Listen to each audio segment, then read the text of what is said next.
Welcome to this edition of the Million Dollar Mastermind podcast. This is where we pick the brains of high achievers from all walks of life and get their hard-earned, real-world insights on winning. I'm your host, Larry Weidel. As you went through that process, what was the first taste of winning that you had from this experience? I think the big win for me was just publishing the book, because at the time I was only intending on being a hobbyist. Yeah. So getting it published onto Amazon's marketplace, and then the bigger taste of success wasn't just the fact that I sold some books to my friends and family. That was great. But I started seeing more sales beyond that. And to me, that was enough blood in the water for a shark like me to realize I'm going to quit my day job. And this is literal. Like, as soon as I got that first paycheck, I'm already having this conversation with my wife. I did this part-time. Can you imagine if I did it full-time? Yeah. And she actually wasn't reluctant to it. She was like, okay, I think you've got something here. But thankfully, she had already established herself as a solo entrepreneur because she was working an Amazon FBA business. So essentially, she was selling things on Amazon. That wasn't publishing related, obviously. So yeah, I decided to go ahead and leave my rather good job to pursue this life as a full-time author. And that was my first real taste of success. It wasn't just the publishing the book. That was the big success metric. But the surprising success metric to me was, people are going to buy my book that I don't know? This is crazy. Yeah. And were you thinking, did you have a worry about being able to come up with content or titles that people would be interested in? Because you have emitted 70, 80 books. So from inside, woof. And so at the front, did you realize, I'm tapping into a mother lode of oil reserves here that could just go on and on? Because usually I want to write a book. And I'll tell you this, I want to get your opinion on this. I wrote a book, bestseller, 2015 serial winner, 635 or something, 5-star reviews on Amazon, still on there. Nice. What I was told was, now that was when I had a ghostwriter help me. I was not going to be able to write a book myself. That was the one thing I knew in my entire life: you can't write. I always thought I could do everything except write. I don't know what it was. That and be, that and get an A in chemistry. Those are two things that weren't going to happen. But the thing is that, and I went ahead and wrote a book one time anyway. I wrote a book. Yeah. And when I gave it to some of my friends to say, what do you think? And I thought I had my manuscript, like you. I'm telling you this because I think you will enjoy it. But when I gave it to my friends, they said, this looks pretty good. Why don't you write and turn it into a book? I said, I thought it was a book. No, go get somebody who could help you write a book. This is a good idea. It was like Paul McCartney. They had him, he wrote the theme song for one of the James Bond movies. I don't forget what it is, that. Live and Let Die. Live and Let Die. Good man. That is your industry. So anyway. Love music, yeah. Well, he gets it all together. He's all excited. And he flies down to deliver to the producers down in the Bahamas or someplace. He goes in, makes a big presentation, and they said, pretty good. When are you going to record it? When are we going to do the real recording of this? And he said, that was the real recording. And then they had the awkward moment, the face-off. We're staring a beetle in the face, and he's telling us this is the final version. And they said, okay, yeah, this is the final version. We're going to go with this. You can't argue with Paul McCartney. You don't argue with Paul He's McCartney. a legend. But when he tells the story, it's exactly the same thing. It's like, you don't know, but it was a different type thing. He wasn't in that style of music at the time. And when you go into these you don't know what the reaction is going to be, but you got to throw the dice. You got to get yourself out there. But I told you all that to say, the advice I got was, everybody's got one book in them. Oh, yeah. Write one book. Just write one book. Don't, because the second one's always worse, not quite as good. Like, look at Dale Carnegie, his second or third, fourth book. Nobody remembers, they only remember the first one. And so I bought that. But I think that's bad advice. I've since learned that's pretty much bad advice. And if you've got other books and you go ahead and You probably should keep on writing. What have you learned about that? You can educate me because you've got a bunch of them. I will tell you that there's a superpower that I have. It's ADHD, and I am able to harness that for good. It is a double-edged sword. It can work against me, and if I don't have it wrangled in, it can become a big problem. And so my biggest problem is my creativity. I have creativity, I don't have enough time in the day. That's my biggest issue. In fact, even now, as we speak, I have a laundry list of ideas that I'd like to do in YouTube videos and do with books and things like that. So my biggest issue is, okay, what is going to be the idea or concept that's going to work right now? Because I know that I could sit here and try to churn out 50 books, but the problem is, if I can't get it out there into the marketplace and see that there's proof of concept, first of all, are there readers that are willing to buy it? Yeah. I mean, that's going to be the big thing, because I got bills to pay, man. I can't just go out and churn out a manuscript and go, yay, look at me, everybody. Right. No one cares if they're not buying. So that is the thing, is I figure out what's going to sell right now and pay those pesky things that come in the mail called bills. And so that's what I really focus on. So it's, how do I get it? I don't know. It's one of those things. I think I've always been very excited about life, very excited about various aspects. I'm passionate about so many things. So it's just a case of taking my proverbial fire hose, and rather than letting it flail about in the wind, I've got to grab that fire hose and direct it towards one area until I feel like something's fulfilled, and then I can move over to the next area. Well, that's key, because and you see this even in Hollywood at the highest levels, you can have, even the greatest producers, directors, writers, everything say, we have no idea what we're doing. You know what I'm saying? It's just like, or what will work next time? You know what I'm saying? Like, what's going to work the next time? I don't know. We just give it our best shot. But in line with that, they actually do a lot of testing and probing and watching trends. And like the lady who wrote the Dracula series or this, that, and the other, she had done some research, and this is 20 years ago, but she had seen in young people a big surge of interest in that kind of fiction. So she wrote it, and she had big hits. But when you get an idea, how do you sort through? How would you recommend people start to weed out their possible topics, directions to go in to find what will people respond to? Because, like here, one of the things you hear, this is one piece of information everybody seems to know, that Tim Ferriss came up with a title, The 4-Hour Work Week, because he researched. He ran double-blind A/B testing with all kind of titles. And that was before he wrote the book. He did that kind of testing.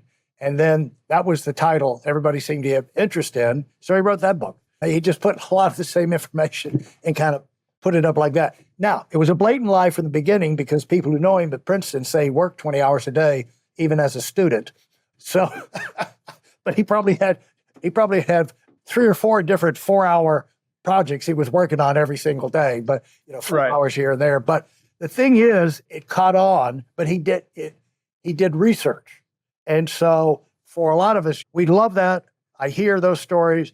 You don't know how to do that research yourself. How do you sort through the ideas and start to get an idea, this is something that would resonate out there and people would be interested in? It's important that you get it out of your head and onto paper. Make it actually physical or digital if you want to, if you have like a Microsoft Word document, whatever that might be. A lot of people, unfortunately, always go, I've always wanted to write a book. But the problem is, their idea always stays up here in their head, and that's not going to help out at all in the long term. So what I would say is get a list, and see, I always have a notebook right on my desktop where I write all of my things down, ideas that I have, and I try to keep those up.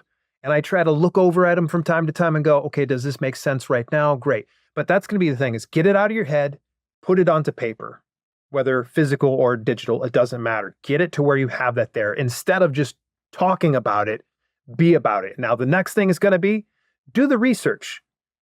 There's a beautiful thing. It's called internet. You literally can just go on How do you into spell Google. That? I'm just kidding. Yeah, exactly.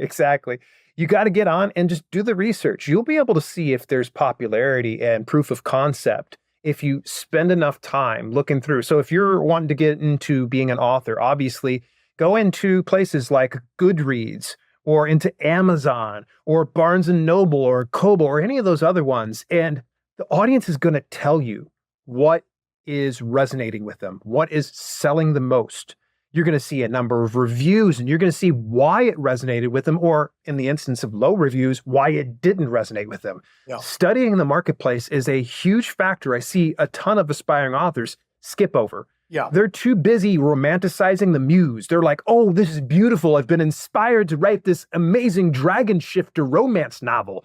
That's awesome. But did you see if there's demand? Because, I mean, if you want to go ahead and scratch that itch, that's fine. Please don't think that I'm going to look down upon you for being a hobbyist. But if you're looking at this for doing as a business, you need to do that research. See if there's demand in the marketplace, because otherwise you're going to put that dragon shifter romance book out there and it's going to flop and you're going to be going, well, why did this happen? You know why it happened? Because you didn't do the research. For those of you who are sick and tired of fooling around and are dead serious about wanting to move up fast, I've got something especially for you. I've combined the best insights from over 40 years in business and making $70 million in income and compressed them into a free webinar. That's right, it's a free resource. If you want to find out exactly what the concepts are that I use in coaching $1 million earners, register now at weidelonwinning.com. You'll discover the 5-part framework used by so many to reach their financial, personal, and professional goals. You can find that link in this episode's show notes.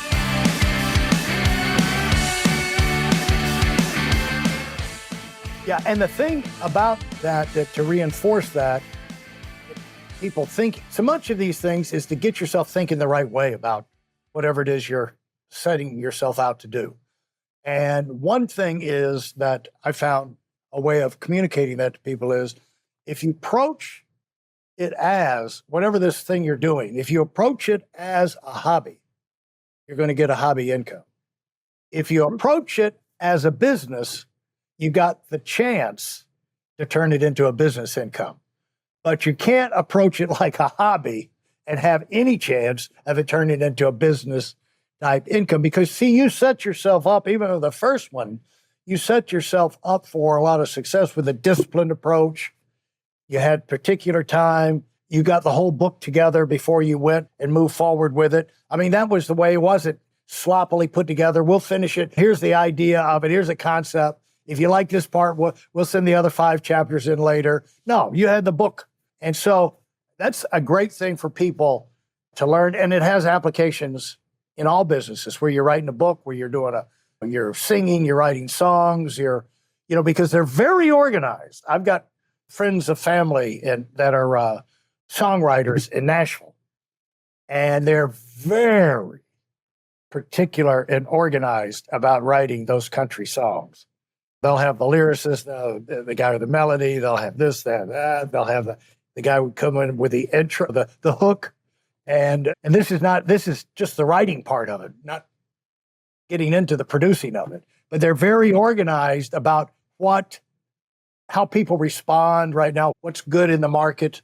And that's the thing they say that's the reason behind Taylor Swift right now is that the miracle of John Lennon and Paul McCartney is they came up with all this stuff themselves. They had all the ideas and they put them together. They fortunately had George Martin to kind of put it together and cobble it together, but it all pretty much came from in their heads. Whereas Taylor Swift is writing a lot of songs, but she's got people all over the industry watching trends, coming up with ideas and say, this would be great for Taylor Swift. And she's just a matter of picking and choosing, cherry picking from the best minds in the industry that are basically doing the work for her. But in the beginning, she did it herself. And so in the beginning, we always have to do it ourselves, don't we? Oh, yeah. Yeah. You won't have that giant team of people assisting you until you have the discretionary income and the proof of concept. It's incredible. I tell you, the more successful that you get, the more people will be willing to help you out. It's incredible. It's like sometimes I think to myself, and I even say this to my wife from time to time, I work with these different sponsorships and brands and such, and they'll just give me their stuff for free. I'm like, where were you 10 years ago? Right. Yeah. Yeah. And the thing is that if you need something, you're not going to get it. You get it when you don't need it. And so, Yep.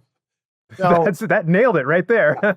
and so the thing that you do get from doing it yourself is you learn how to evaluate, supervise, train, direct professionals when you start adding them to your team.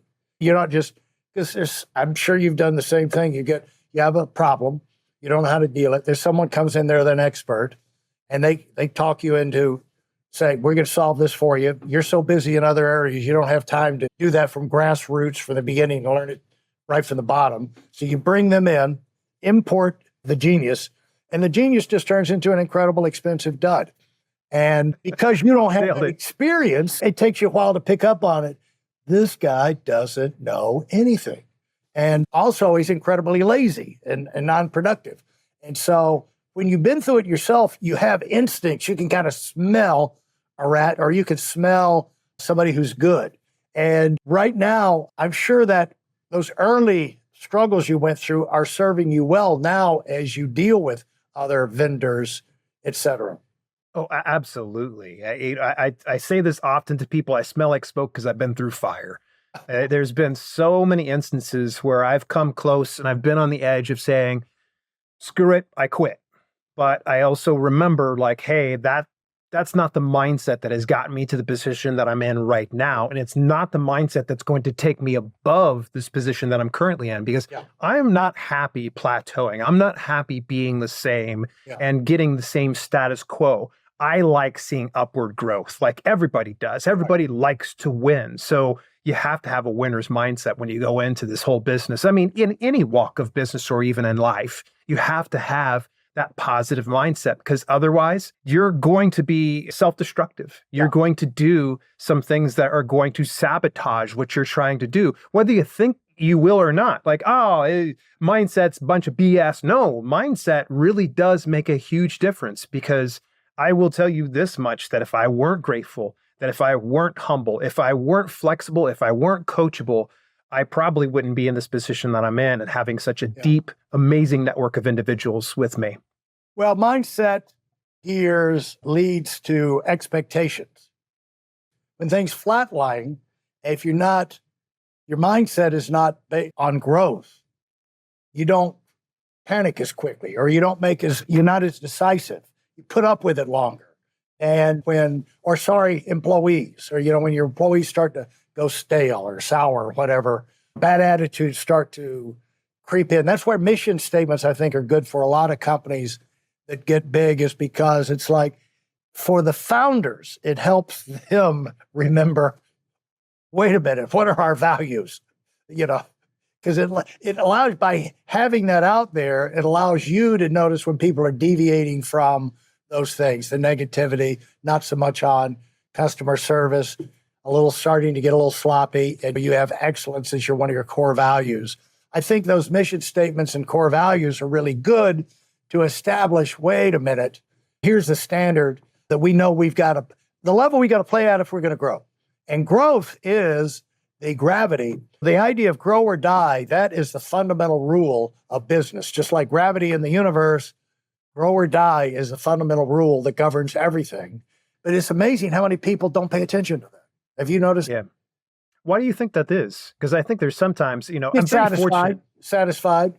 I never expect to have this guy. It goes back to what we were talking about earlier, expectation. Mm-hmm. Yeah. And because you're not aware, most of us are entrepreneurs, just like most first-time millionaires.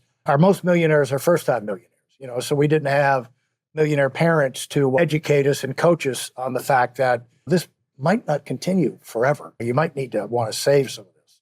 And because you always think, it's just going to get bigger and bigger. Not necessarily. So if that's going to happen, what really happens is what goes up comes down, unless you make sure you do things to make sure it doesn't come down. And so if you have that kind of coaching, you're ahead of the game. But that's why we talk about these things, Dale, on here, because to give people, help them set their expectations and know how things are going to go. what they can accept, what they can't accept, but you just can't accept things to go stale.